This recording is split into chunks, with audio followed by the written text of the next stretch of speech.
क्या तुमने कभी सोचा है, अगर माँ दुआ मांगना छोड़ दे तो क्या होगा?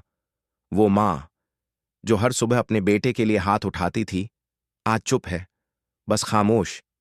एक लड़का था, अहमद।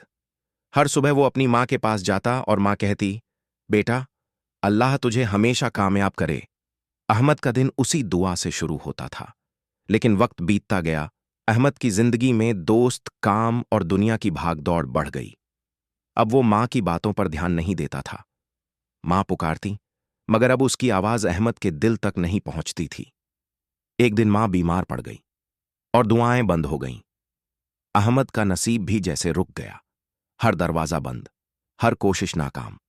तब उसे एहसास हुआ, माँ की दुआ सिर्फ अल्फाज नहीं होती, वो एक बरकत होती है, एक रहमत होती है। अहमद दौड़ता हुआ माँ के पास गया, उनके कदमों में बैठा और रोते हुए कहा, अम्मी, बस एक बार फिर दुआ कर दो। माँ मुस्कुराई और बोली, बेटा, माँ की दुआ कभी बंद नहीं होती, वो तो अल्लाह के पास हमेशा चलती रहती है।